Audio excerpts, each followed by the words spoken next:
Well, are you ready, Daryl? I'm ready. Okay. Then I will start us off. Good evening. I want to welcome everybody to tonight's program, and we're happy to have Mr. Darrell Howard here to talk about his book, Sunday Coming: Black Baseball in Virginia. My name is Susan Versen. I'm the head of reference here at Massanutten Regional Library, and I'm going to start off the program with a brief introduction, and then I will turn it over to Daryl. Welcome to Massanutten Regional Library's annual Deyerle program series on local history, programs on local history and culture presented by local authorities in their fields. This year, our focus is on the African American experience in the Shenandoah Valley. The Deyerle program series on local history honors Dr. Henry Price Deyerle, a local physician, and his wife Mary, who was a nurse. As early collectors of antiques and artifacts produced in the Shenandoah Valley, the Deyerles were instrumental in raising awareness of and research into the valley's rich cultural history. In honor of their parents, the Deyerle children have supported Massanutten Regional Library for over 20 years, and it is because of them that this lecture series is made possible. Tonight, Daryl J Howard will discuss his book, Sunday Coming: Black Baseball in Virginia, which traces the history of Black baseball across the Commonwealth through the words of the men who played the game. And I will introduce our speaker in just a minute. I did want to let everybody know about some other upcoming programs. We have one more Deyerle lecture in the series next Thursday, March 18th, again at 7 p.m. We will talk to local poet, playwright, and historian Bree Madden Olivares. She will discuss her experience researching local African American history and how that research contributed to her creative works, including Not Made for This, a play based on the narrative of Jordan Banks, who was enslaved on the Charles Yancey plantation in Elkton, Virginia. Again, this program will be presented live via Zoom. You can pre-register by visiting mrlib.org. All the Deyerle programs will be recorded and available on the MRL YouTube channel as well. In addition, we have 3 upcoming author talks in March and April. The first one is March 19th at 3 p.m. That's next Friday. Author Suzanne Woods Fisher will talk about her new book, The Moonlight School and the Seriousness of America's Literacy Problem. Thursday, April 22nd at 7 p.m., author Glenn Frankel, winner of the Pulitzer Prize, will discuss his new book, Shooting Midnight Cowboy. Last, if you want more baseball, on Thursday, April 20th, author Andrew Marinis will talk about his book, Singled Out: The True Story of Glenn Burke. Burke is the inventor of the high five and also the first openly gay Major League Baseball player. A few Zoom housekeeping tips. This is webinar format, so attendees will remain muted. But as you think of questions during the program, please type them in the Q&A box, which you can find at the bottom of your screen, and we will share them with our speaker. And now let me introduce our speaker. Daryl J Howard is a native of the community of Ivy in Albemarle County, where he grew up little more than a baseball's toss from the Eagles' ball diamond. He started attending games around age 4, watching his father play for Ivy. His dad quit the hapless team after a couple of seasons, but for several years they enjoyed watching home games on Sunday afternoons. Relatives played on other community teams in Albemarle. He often sat on the bench with his uncle when his team came to play Ivy. Mr. Howard was an arts and science major in college, but never dreamed of becoming a writer. However, he always appreciated a good story and loved all things sports related. In 1999, the best of both worlds came together and he began writing Sunday Coming. Mr. Howard says authoring Sunday Coming was one of the most rewarding undertakings of his life. So without further ado, I'm going to turn the program over to you, Daryl. Thank you. I always have a good time when I pay a visit to the Valley, even if it's virtual.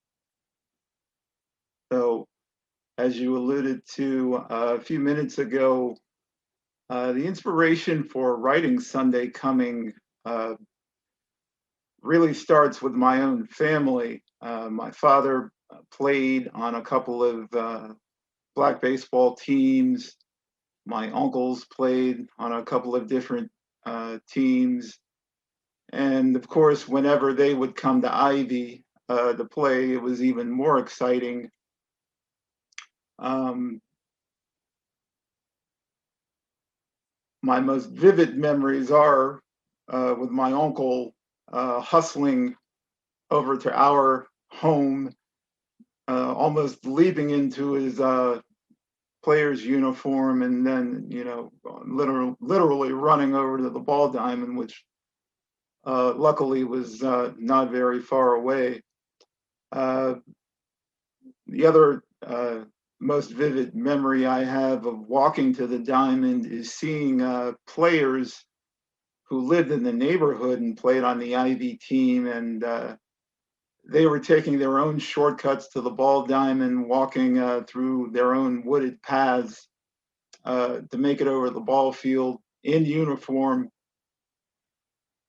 And once you completed that short walk on this wooded path, it opened up into a clearing, a literal field of dreams. One of these rural cut baseball diamonds. And by the time you reached the diamond, it was already packed with the home fans, the visiting fans, the players on opposite sides. And it just, you can imagine as a 6-year-old, 7-year-old, I mean, it immediately captured your imagination. And my favorite position was always behind the backstop. You know, my brother was a ball chaser. He would chase after the foul balls hit by the home team and the opposing team. My dad, he was often visiting with some other friends that maybe he'd played ball with on the Ivy team or other teams. But I never left the backstop because there at the baseball backstop, I could take in all of the action, all of the good hitting, all of the catching, all of the home plate collisions. I didn't want to miss anything. And of course, the times when I was sitting on, my uncle Alexander played for Crowsville. When I was sitting on the bench beside him, that was a real treat because not only was he detailing all of the action playing out on the ball diamond, but he would talk a little bit about his teammates, you know, their styles of hitting. Maybe some guys were better hitters than others. But, you know, it was instant tutelage. I mean, right there on the old wooden bench as the baseball game played out. Once the game was over, my uncle would come back to our house and we would have Sunday dinner just like anybody else. Only, of course, he was still talking about the baseball game and playing baseball, which I enjoyed. Maybe my mother didn't enjoy as much, but it made for a memorable Sunday afternoon. Years later, when I started writing the book, and we're collecting these memories, and I remember asking my uncle, he's like, "Do you remember me being on the bench beside you?" And he's like, "Did that really happen?" I'm like, "Yeah, one of my greatest memories." So Black baseball in Virginia was really family, community, and baseball.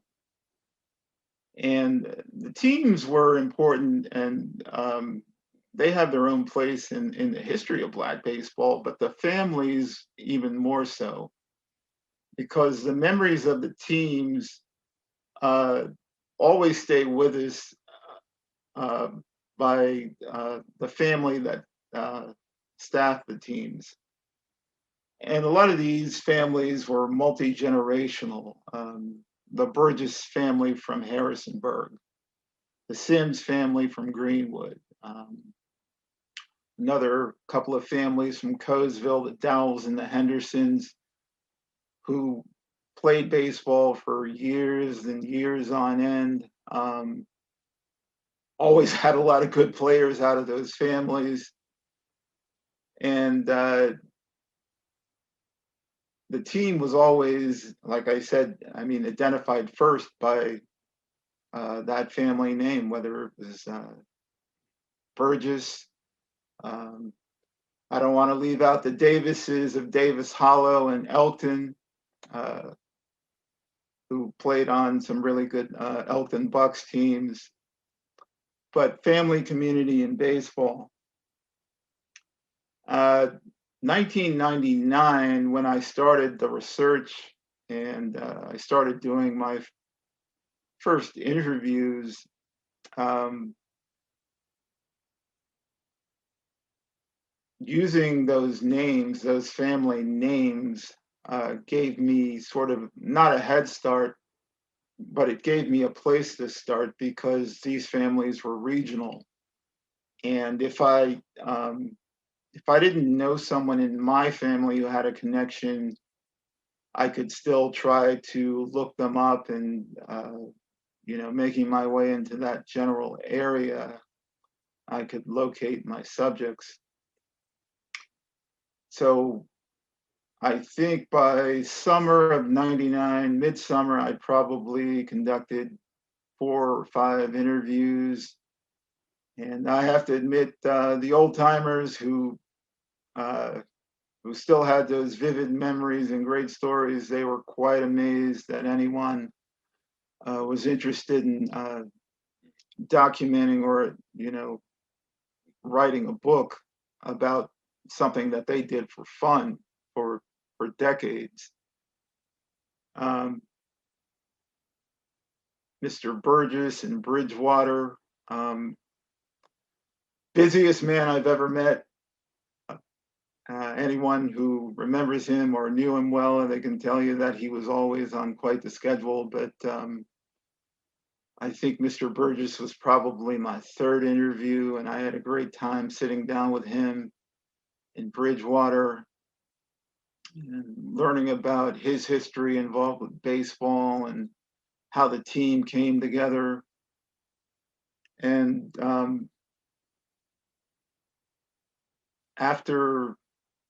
probably after the first few months, that was my natural course of action in writing the book. I would, if I didn't have, as I mentioned, a connection, I would do my research. A lot of times, I would show up in the community. I'd leave a flyer with a card, the phone number, and it seemed to work like magic because uh, I'd never been to Sperryville before, but I left a card at the library along with a flyer saying that I was looking for the old Sperryville team. And a week later, I was interviewing one of the former ball players.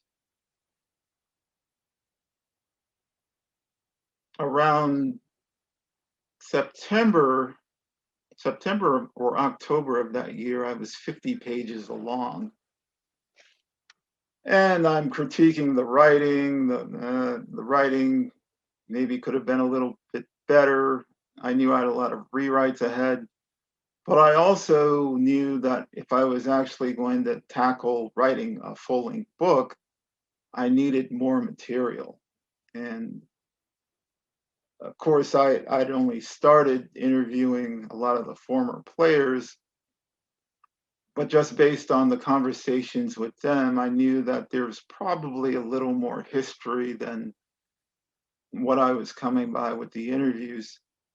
So September, October of 1999, I started going into college libraries and doing my research work using newspapers on microfiche, long defunct newspapers like the Norfolk Journal and Guide, the Richmond Afro-American, the DC Afro-American, the Chicago newspapers, which was an amazing resource of history, specifically Black history and Black baseball. And little by little, I began to piece together time periods of the history based on the eras, starting in the 1940s, 1930s. I started to put together the history of Tidewater baseball and baseball in Richmond, specifically that corridor between Richmond and Washington, D.C., Old Route 1. I came across some outstanding collections of information, newspaper stories on a hometown team, the Kelly's All-Stars from Charlottesville, who were very strong regionally and played a lot of teams in the Valley, as well as Richmond teams and Washington teams. And a lot of the research work was so entertaining that I was often distracted, and I had to force myself back to my material because it was like a valuable historical document, and I wanted to read all the stories about Black history and in the 20th century. So by 2000, I was pretty far along in the writing. I had some very good research under my belt, and I started to put together the stories in a format, and not long after that started querying publishers. One of the things that I'll say about the research, or the interviews rather, is the value of the storytelling, which the guys in the book and Sunday Coming, I think they tell some of the best baseball stories, some of the sports stories I'd ever read. And early on, of course, I wanted to know, who the best teams were, what their records were, who was the best hitter, who had the best glove. All of those things were important, but the stories were, that was writing that I wasn't going to be able to make up on my own, that I could create on my own. One gentleman from Fluvanna County, I remember visiting with him, and as soon as I sat down, he launched into one story and then another story, just amazing baseball stories. And I was probably there an hour, hour and a half, and had a great time. On my way home, I'm thinking, I really wanted to ask him about who played shortstop, and how far they traveled to play, and did he have any scorekeepers? It was only later, and I taped all of the interviews. It was only later at home, the following week, when I began to listen to the interview over, and listening to these amazing stories, I realized that, as I said, this was not something that I could create on my own. This was going to carry Sunday Coming, and I could say make or break a possible publication of the book, but it absolutely made publication possible, because the oral history was something that we kept or retained, but we sort of took it for granted, especially in the time that our elders, the guys who played on these teams while they were still alive, and I call it the lost art of storytelling, because they're able to rattle off these stories as if they played the games the day before. And in a new age, a tech age, which is wonderful, this is something that we've lost touch with, or lost the ability to tell really good stories.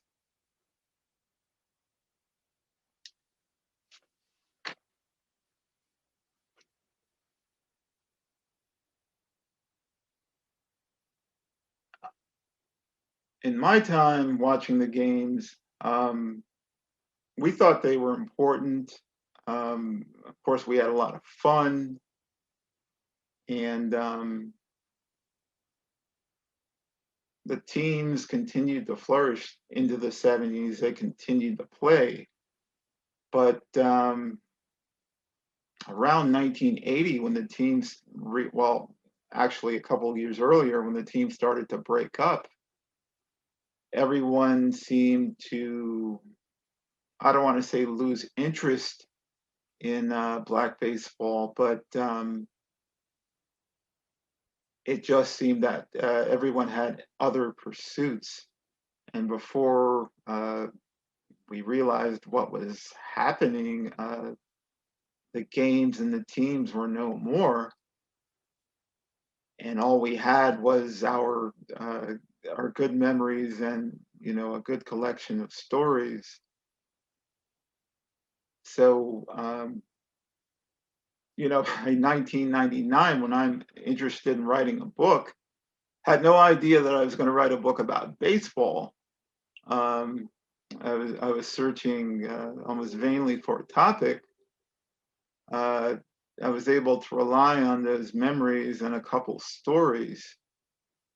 And I remember getting together with my older brother and one of my uncles who actually seen more of the games than I was able to see, of course, being younger. And one of the first things that we did was we started writing down all the teams that we remembered. And I was amazed that there were a few more teams I didn't remember at all, or teams that I had not seen, such as the Sperryville team from Rappahannock, because Sperryville left the league when I was very, very young. So this was a totally new introduction to, guys who really played well, who played in the region where I grew up, but I didn't know anything about them.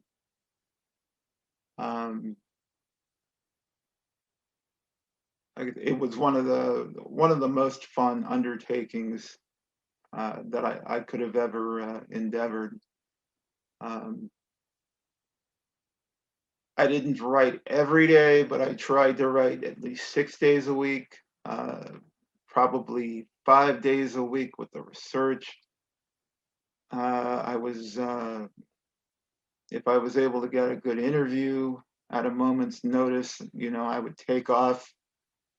And at that time, I was working at a gym, and so I would work early afternoons or mid afternoons until early evenings. And because a lot of my subjects were already retired then, I was able to meet with them during the day, which worked out great. And sometimes it was an hour, sometimes it was 3 hours. Those guys never stopped talking baseball, loved to talk about baseball. I think for many of them, it was like just one of the favorite things throughout life, even though they played for free. One of the things, speaking of play, one of the interesting aspects of the research work on the teams and all of the really great players is there was very little league play. Even in Tidewater, a lot of great teams. They had an annual baseball tournament in the summer, which was very exciting because they invited teams from all over the state. But very little mention of league play. There was a team from Portsmouth and a team from Norfolk, the Grays and the Norfolk Black Tars, and they had a traveling schedule. Was not able to run down a lot of statistics and results for their games, but it was documented that they traveled the East Coast playing. And then they would return home and play locally for a part of the summer. Both of those teams played against traveling Negro League teams.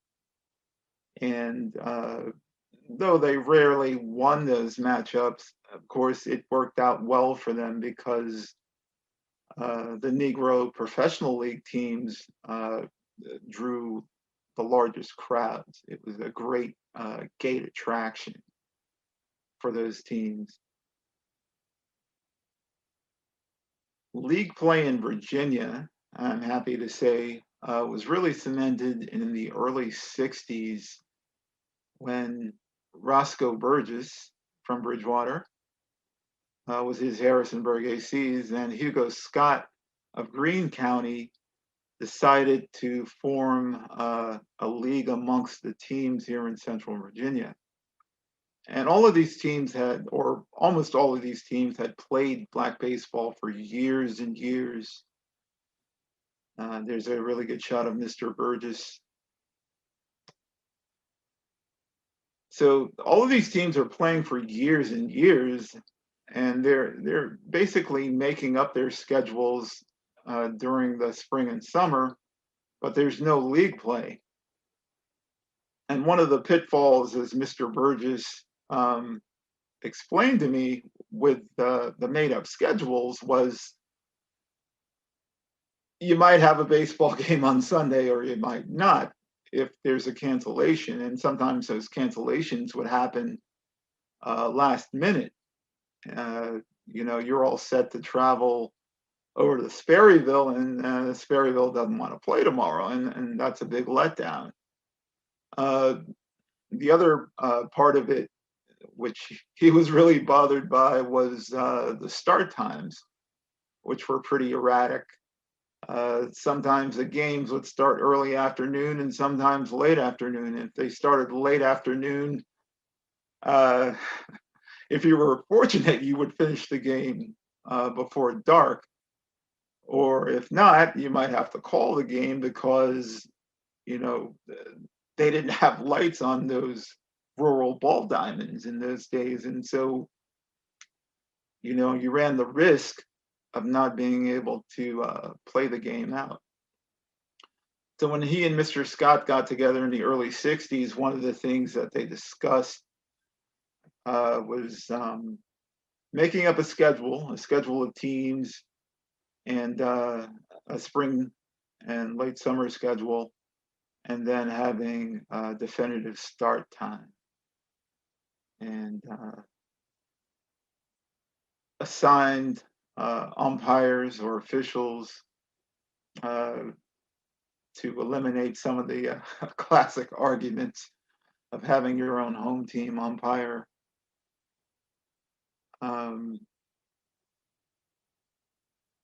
And it was actually, though it sounds like a really good thing because there were so many good teams and players, it was very challenging getting these regional teams to buy into the idea of forming a league, an official league. And when they started in 1964, they started with only 6 teams. So they played out that year with the 6 teams, and I'm pretty sure that they filled in the rest of their schedules on Saturdays, or maybe a Sunday when your team wasn't playing, you would play a team that was out of the league. By the next year, the league grew to 8 teams. They were Sperryville came in. Sperryville had one of the best baseball teams in Virginia. But it was very hard to convince the Tigers, the Sperryville Tigers, to drop their own random schedule and make their way into the Shenandoah Valley League as it was established. So they finally got Sperryville into the Shenandoah Valley League, which at that time in 1966 had expanded to 10 teams. And the Tigers won the championship 2 years in a row, back to back. And just a really tough team to play against. Lots of good hitters, some really good pitchers. And as one of the Tigers mentioned, when the league first, the inception of the league Of course, they only had a few teams. They're struggling to get the games played, and have everyone comply with the uniform rules and all of that. But by 1966, they had trophies. They had an all-star game, and they had player trophies. So, so they say Mr. Burgess went out and bought this big, amazing trophy because he was sure that Harrisonburg, the ACs, had the best team that year, and no one was going to beat Harrisonburg. And of course, he wound up losing the trophy to the Sperryville Tigers. But happily, the league was on its way. And from my records, I think Harrisonburg won at least one title before leaving the Shenandoah Valley League. Mr. Burgess remained as one of the commissioners, but he and his Harrisonburg AC's team moved into the Rockingham County Baseball League by invitation. And this was groundbreaking because prior to, there were almost no Black players or participation in the Rockingham County Baseball League, and certainly, not on the level of team play. So the ACs, there they are, the Harrisonburg ACs. I'll talk a little bit about the Diamonds, and I'll talk about our old Ivy Eagles diamond as I'm looking at this picture of the Harrisonburg ACs. The Harrisonburg ACs played for a number of years at Sims High School, which was the Black high school in Rockingham or Harrisonburg City. And Sims had a very nice baseball field, a high school field, which was well kept. It was level. And so, teams around the league that you looked forward to playing games at Sims or playing at one of the schools in Waynesboro or Porterfield Park in Orange County, another high school field which was well kept. But these other fields, Ivy, for example, the pitcher couldn't see the center fielder. Once the catcher couldn't see the center fielder once he took his position behind the plate, and the right fielder couldn't see the left fielder. So when you played Black baseball in Virginia, that's what you were up against. There might be a few stray rocks here and there, which would make an infield hit take a very interesting or confounding bounce against you. There's stories of having to actually yell to the center fielder to let him know, to alert him that the baseball was coming his way because he couldn't see the ball off the bat. He could hear it, but he couldn't see the ball until it was actually almost on top of him in the outfield. The Wilmington Eagles, for whatever reason, there was a utility pole about 20 feet behind second base that they learned to play around. I'm told that teams really liked coming to Davis Hollow to play against Elkton, but their outfield had a barbed wire fence. No fun once again, but the guys never stopped playing. It was never too hot. The field was never too rough to slow down the league play or, to put a damper on their enthusiasm. As we were conversing earlier before the meeting, one of the things I didn't want to leave out in the lecture today or discussion is that Mr. Roscoe Burgess was inducted into the Rockingham County Baseball Hall of Fame. I believe around 2013. It may have been a few years earlier, as was Leewood Davis, who still lives in Elkton and was a member of the Elkton Bucks. There he is. This photo was taken a couple of years ago at Juneteenth in Montpelier in Orange County, Virginia. And Leewood is showing me a team photo and, of course, expounding on how good the Bucks were. I knew that Elkton was competitive. I didn't really know how competitive they were. And apparently, even years after the fact, most of these guys are still so, they were still so, I guess, baseball competitive and not really wanting to give an inch to the opposition, but no one really wanted to talk about how good the Bucks were, the Elkton Bucks. And naturally, I had to find out on my own after the fact. Not even Mr. Burgess, and he lost one of his best players, his younger brother, to the team.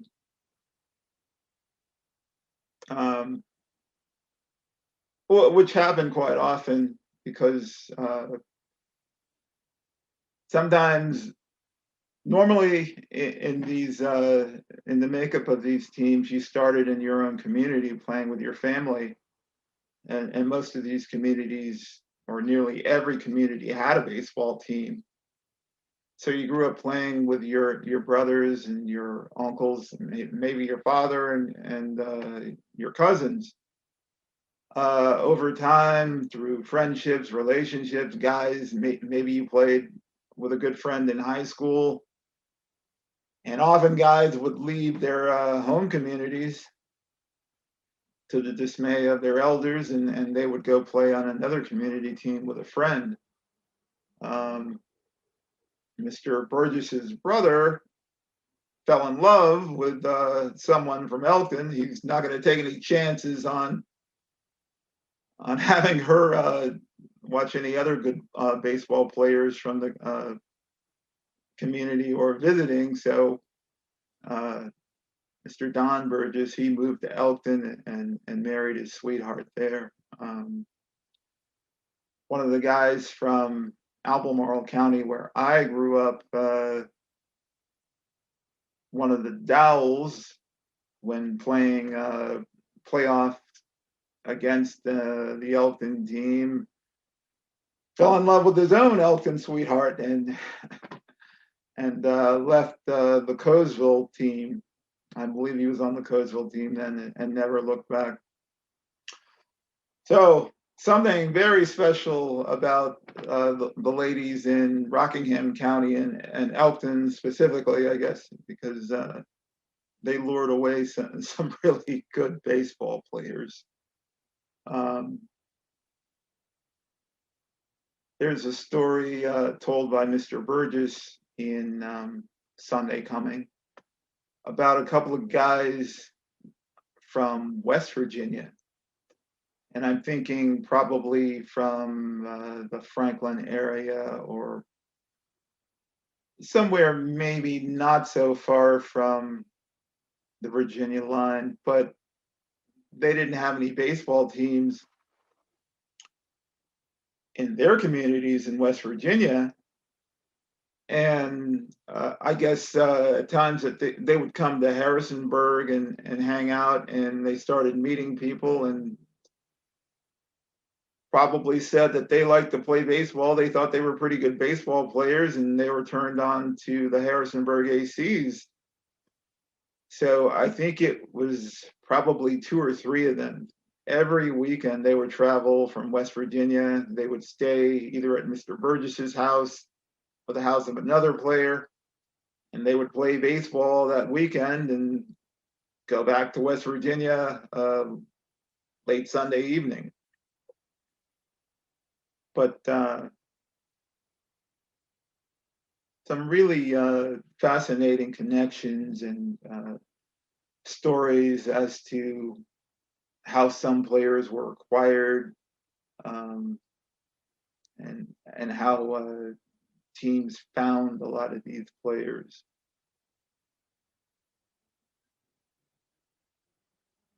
I think there may be a good picture of the Sperryville team. I saw. There they are. The Sperryville Tigers. They played in an area they called Horseshoe, or Horseshoe Diamond. And compared to, they had a nice field. They built and provided bleachers for their own fans and the visiting teams. They had a nice concession area, and of course provided a lot of memorable baseball. Sperryville was known for a lot of good players out of the Williams family. The Williams were multi-generational. They played on the Sperryville team. They played on another team in Rappahannock called the Little Washington Monarchs for years and years. And wow. So I'm told, if there are any guys who should have played in the major leagues, the Williams brothers certainly should have received their opportunity. A couple of the brothers are still living. I believe they live in Culpeper County now, but I had the pleasure of meeting with a couple of them. And of course, the story of the ball team itself has legs of its own. Sperryville played great baseball in the Valley, in Central Virginia, in Northern Virginia. They traveled well and they played well. They were something to compete with. And even though there's another team from Nelson County, Virginia, that more than distinguished itself, and the Avon All-Stars. Even though Sperryville makes great claims that Avon was a superior team, everyone that I interviewed said that in black baseball, you rarely saw a team like Sperryville hitting, pitching, just unreal fielding, and very professional. I mean, guys who, when they showed up, you said that's a baseball team. There's a gentleman to the right in the photo. He's wearing shades. His name is Richard Slaughter. There's an individual photo of Richard. Hopefully, there it is. Richard Slaughter started playing baseball at 15. He's originally from Culpeper County, Virginia, and from the community of Riva, Virginia. And the Riva community had a very good ball team. They had 9 players or 10 players at any given point in time, but they were one of the hardest teams to beat around. And Richard, or young Richard, started playing on the team when he was 15 years old. He was that good. Due to an unfortunate accident, just a horrific blow to the community, a fatality, the Riva team broke up, and Richard started splitting his time between playing for the Culpeper Dragons, the rival community or town team, and a team called the Culpeper Cubs. And in playing for the Culpeper Cubs, he actually integrated that team because the Cubs played in, and we're talking, this is mid 60s, the Cubs played in a league that was predominantly white. But Richard Slaughter is called one of the best glove men and one of the best hitters anyone's ever seen. Along with another gentleman that I grew up knowing very well from Albemarle County, I tabbed he and Richard Slaughter as two of the best players of their era. And hands down, whether it was hitting, fielding, playing different positions, they were almost unmatched. Around 1966, 67, Sperryville was so good and they had such a reputation that they started playing all comers. And one of the teams that they played was a team that used to be in the Valley Baseball League, which is, I always refer to them as college all-stars because really these teams are put together with the best college players. But there used to be a team from Madison called the Madison Blue Jays, and they played in the Valley Baseball League. Sperryville received, I believe it was a weekday matchup against the Blue Jays. They had a tough go of it. They, I believe the Blue Jays probably won 6-2, but Richard Slaughter was the only one with a significant base hit. And in that base hit, he scored the only runs that the Sperryville Tigers scored that game. Soon after, he's gaining more exposure, and he was actually approached by a major league scout. But when the scout found out that he was around 26 or 27 years old, that killed everything. Because in those days, mid late 20s, that was pretty old for a major leaguer. I think today, with those kinds of skills, he'd at least be given a tryout. But in that era of baseball, that pretty much ended the conversation.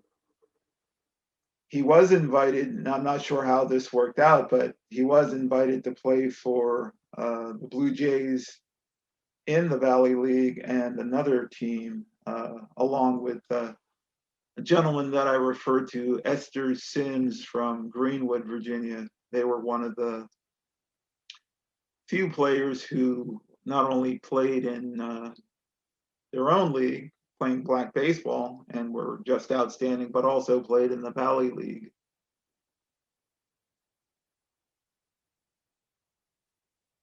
And I believe the other photo is a present day. This is also at Montpelier at the Juneteenth festival and celebration. In prior years, when I was still writing Sunday Coming and doing a lot of the research, I started hosting reunion events, and I think that we had around 3 or 4. Most of these events were around Charlottesville, where I was living at the time. But it was sort of magical to get all the guys, the remaining players, together again in one spot, guys who had not seen each other in 40 or 50 years, and just watch them interact and retell those baseball stories, or tell some of those stories that you didn't know, had not heard before. In later years, Mr. Robert Anthony of Barbersville and the old Barbersville Giants baseball team, I have to credit him for starting the reunion events up again. And we've had at least 2 events at Montpelier. Yeah, 2 years in a row, 2018 and 2019.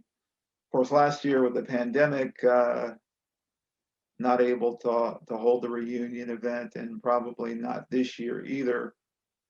But it's a great loss. I always look forward to getting together with these guys. Some of them have known me for years and years. Some of them, you know, meet me for the first time, but it's an instant friendship, a connection, and just creating memories that will, whether I do a lot more writing or not any more writing at all, but the connection with the guys and their families and my family. I mean, that's something that will stay with me forever. So really hoping that that better days are ahead for all of us, not just for baseball reunions, but yeah, to bring back those special events. And of course, since writing Sunday Coming and having it published years ago, we've lost a number of the ball players, and like losing Mr. Burgess several years ago. I mean, it's like losing family, because you build these personal connections and friendships aside from just talking baseball. So I'm not sure. I'm guessing we're pretty far in. I'll open up the question and answer.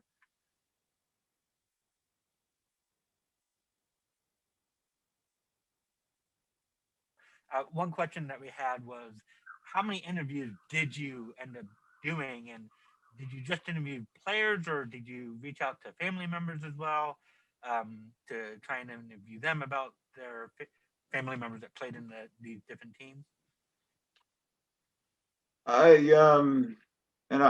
Since I've probably done 3 or 4 more interviews, new interviews that I'm hoping to include as new material for the second edition of Sunday Coming. But in that time period, in 1999, 2000, probably 21 interviews with players. Of course, a lot of good memories from people who were just from the local communities, or they were just fans. So a lot of good tips and leads from them, which were invaluable. But yeah, probably around 21 interviews with the ball players. So another one we have is, how did the players afford all the time to practice and play and travel for the game? Was there any money involved, in such as, did they get any money for playing? And did the ball players have full-time jobs? All of the players had full-time jobs. Supporting the ball team or making it all happen was almost entirely out of pocket. Huh. The fans contributed, a little bit at game time. I learned that teams like Sperryville, teams like the Avon team that had those amazing concession stands, always did pretty well after the game, as far as having monies for uniforms and balls and bats and gloves. But yeah, almost entirely out of pocket. So these guys really had to love playing, especially league play, when the rules were a little more stringent as far as everybody being uniformed.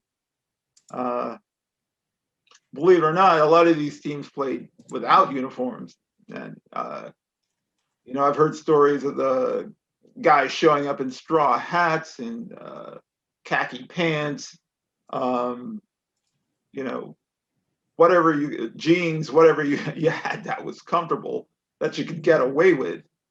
And that went on for years and years until league play, where it was mandatory that, you somehow fall out in some semblance of uniform. So someone else that had a question about, especially for Sunday game, did the players and their families go to church before the games? Were they excused from church because of baseball? How did that work in terms of Sunday game? That's a very good question. There are a couple of good stories. One of the old timers, and he's like my best baseball buddy, who passed away the end of last year, but he related the story of he and his brother and another couple of friends being in church, but because maybe the minister was running a little long, they began to sneak out the door quietly. They're creeping out because they have a baseball game to play. And so the next Sunday, the minister gathers them together and like, fellas, what's going on? I saw you creeping out the door on my sermon. Was there a reason you needed to do that? And they said, well, sir, we have a baseball team, and on those Sundays when we need to travel, we need to, leave church a little bit earlier. And so he said, okay, I understand, you work with me, and when you're playing away and you need to leave a little bit early, just let me know so that when I see you going out the front door of the church before the sermon's over, I'll understand. There was a Buckingham County team, and I guess this came from the community, very strict Sunday rules. No baseball on Sunday. So if you wanted to play against the Buckingham Grays, you had to come and play on Saturday. And they only played and traveled on Saturdays. That was one of the exceptions. Interesting. Yeah, no, that was, I saw that question coming. I was like, I kind of had that too. Like, how do you kind of balance with that? I guess one question we also had was, you talk a little bit about the potential of some of these players to go professional. Are there any players that you interviewed or that you learned about that actually went professional, either, I guess, in the Negro professional leagues or later on after integration into the Major League Baseball? The only player verified 100% was Al Bunbury from Spotsylvania, Virginia, who played on a number of ball teams, very good athlete, who played with Richard Slaughter and played against him, I understand. But of course, he played for the Baltimore Orioles. Oh, wow. So another one we have is, hold on. So I guess one person has, how exactly did black baseball end? I mean, I remember reading your book, kind of going off this person's question. You do kind of talk about with 1980s and with that kind of finishing off. What prompted black baseball and a lot of these teams to end? Well, the beleaguered Ivy Eagles, my home community team, they actually lost their field. Even though the field was family owned, the elders just decided no more baseball. Parking had become a problem. The neighborhood had grown, and some folks were starting to complain about noise on Sundays. And I will add, even though Ivy had one of the poorer teams in the league, did not win a lot of games when I was growing up, but I never heard people cheer so loudly for losers. Everybody just enjoyed the event. So it was when the team folded, it was a little bit of a shock to the community. And that happened in a lot of other communities. They started to lose their either playing space or ball diamonds. It became increasingly harder for some reason to get guys out to play baseball. Baseball was falling out of favor in the black community. I think we were starting to play more basketball as opposed to baseball. One of the manager of the Washington Monarchs told me that in later years he secured one of the really nicer stadiums, I believe in the Apple Valley League, to allow the team to play there, and a lot of the guys still didn't want to play.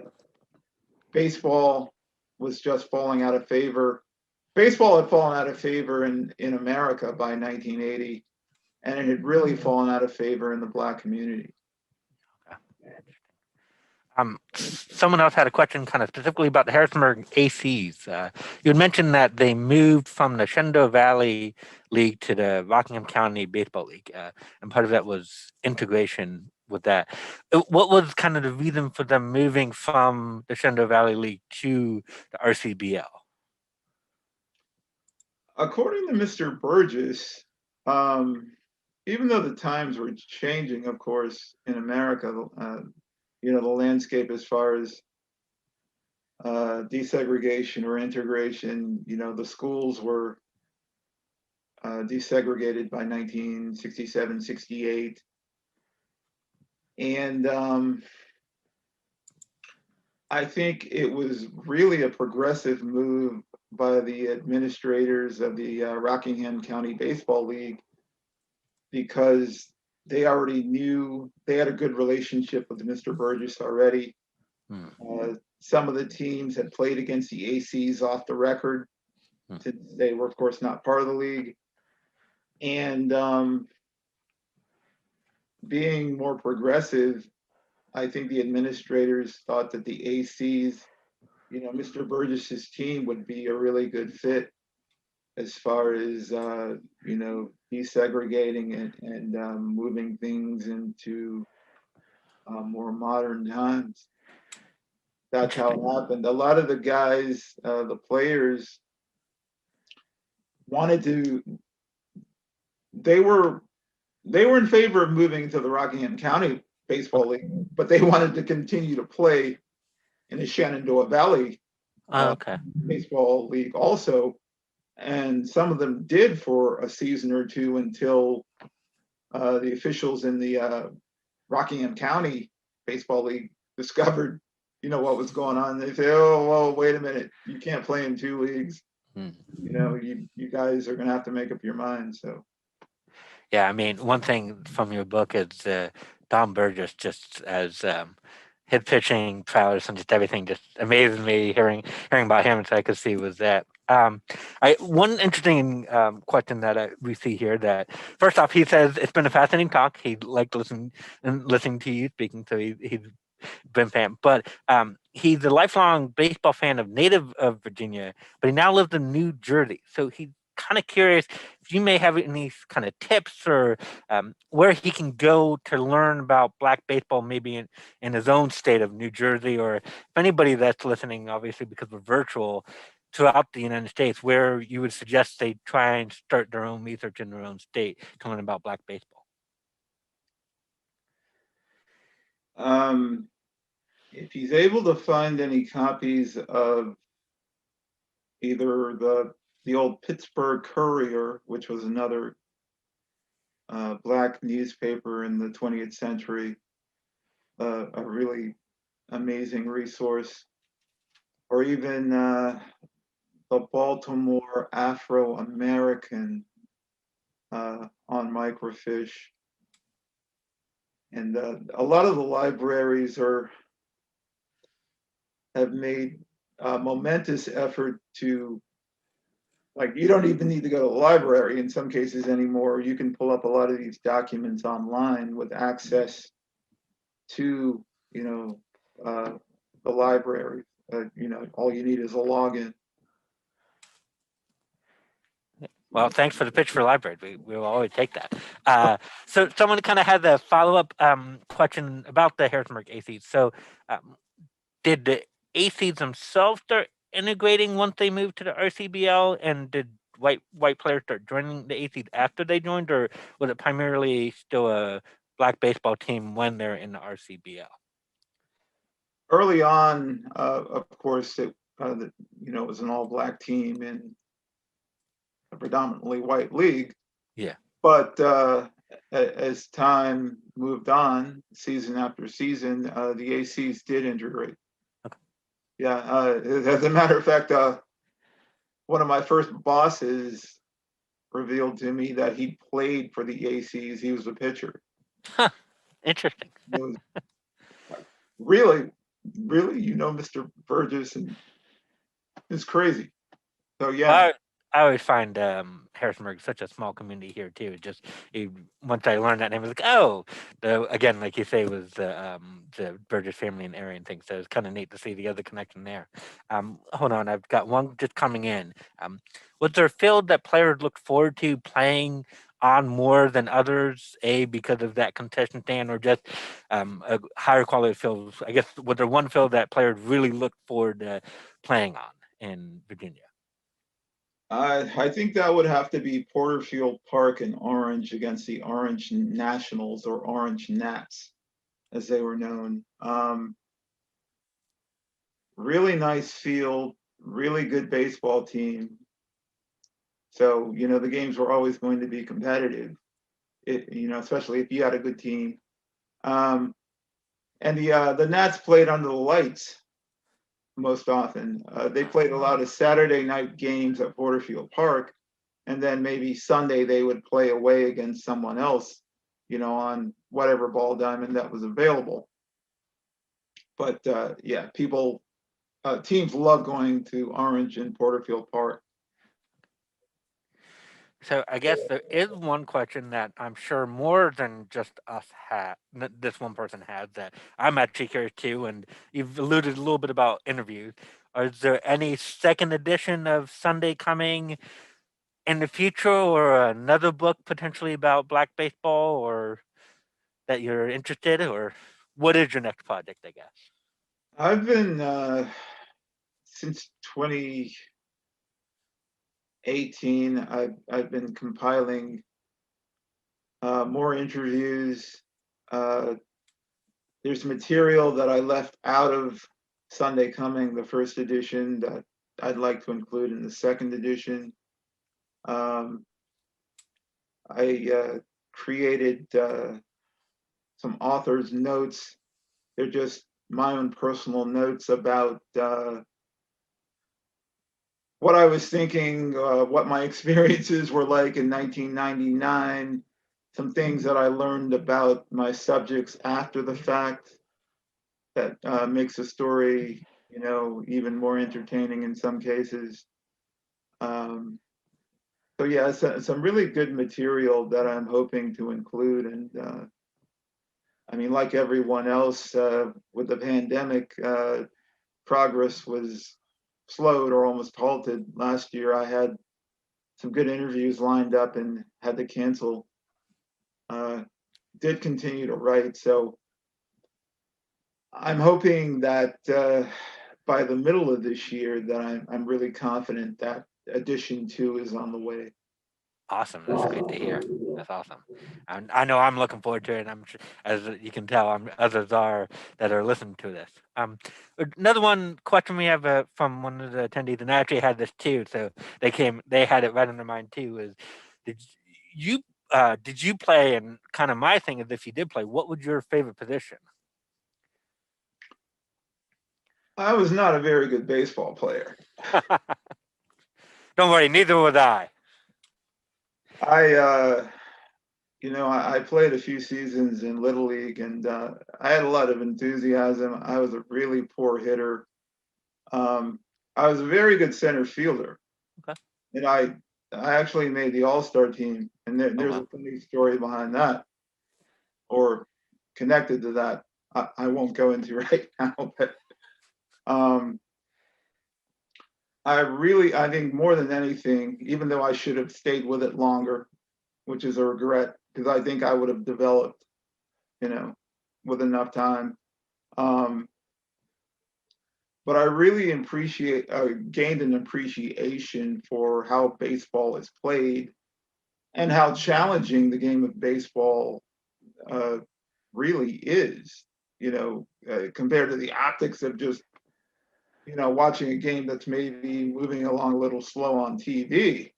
Mm-hmm. Hitting a baseball is one of the hardest things to ever attempt. Fielding is difficult. I mean, there are just so many aspects of playing baseball that are, lost if you never put on a glove and got out there. Yeah, no, I definitely understand that. I was a left-hander trying to play infield, and that was never fun. So I grew that appreciation of trying to figure out fielding. I don't know if I ever got that down, so I can We're fully already understand out that. of sports.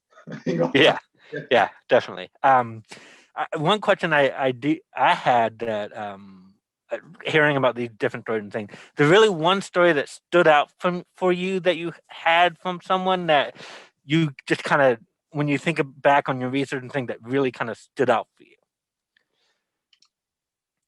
There's a story that Mr. Burgess tells about the team traveling to South Carolina, and this is before the league play. But they would, they would play games in Harrisonburg. They would play games in Rappahannock County. They would go down to Covington and play. Apparently, a relative or someone made the connection for Harrisonburg with a South Carolina team that was supposed to be, hot as a firecracker. So they journeyed down there to play against that team, and there's an amazing baseball story connected to that happening. It's so good. I may post it on blackbaseballinvirginia.com because I think I could probably post the story without, giving away other key components of the book. But the story told by Mr. Burgess, and they called him Cool Papa Winston. He was from Fluvanna County and played for the Wilmington Fluvanna Eagles. And he's the person I mentioned who could just reel off baseball story after baseball story as if he played yesterday, or the season just ended or something. And he just has some great baseball stories, and his knack for storytelling draws you in immediately. So, between meeting those fine gentlemen, and even though I don't think I'd ever written anything beyond a few articles when I started Sunday Coming, it gave me a lot of confidence in putting together the book, because the material was so relevant and so amazing as far as sports stories are concerned, as far as a culture or cultural history is concerned, something that had not been documented before.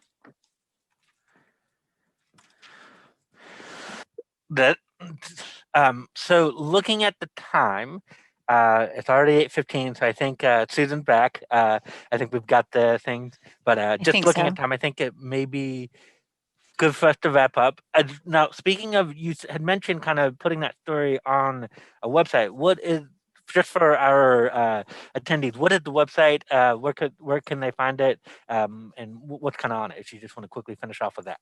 Blackbaseballinvirginia.com. A lot of good photos.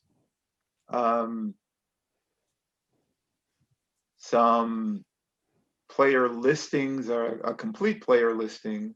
And from time to time, I'll either post, maybe it might be an old team schedule from the Shenandoah Valley League. It could be the story from, one of Mr. Burgess's baseball stories. A couple of blogs related to black baseball in Virginia and the Negro Leagues that I posted. So some pretty entertaining stuff. And I should point out that we do have Sunday Coming, Black Baseball in Virginia, at the library, so you can come and read it here. And I know you said it's out of print, Daryl, but is there any place people can actually still purchase it? For a ridiculous sum on Amazon. Okay. I'm quite certain. Well, we, of course, will encourage you all to come to the library. So, but thank you so much for spending the evening with us and telling us about Black baseball in Virginia. And I appreciate Paul as my technical difficulties overtook me. So, and this has been recorded, so it will be on the MRLIB YouTube channel. So you can find it tomorrow, and we'll post the website and as well as the book title. And so everybody can come and find it. Did you have any closing thoughts, Daryl, for the evening? Thanks for having me. And I would love to visit in, I guess, friendly or non-distancing times. And, you know, maybe we could do something similar, hopefully with the second edition of Sunday Coming. We would love that. That would be fantastic. And we're all hopeful for better times. Virtual is great, but live programming is definitely something I have missed. We have all missed, I think. So again, thank you to everybody for coming, and we will post this hopefully by tomorrow afternoon, and it will be up for a little bit. So tell your friends they can come find it. So have a great night, everybody. Thank you.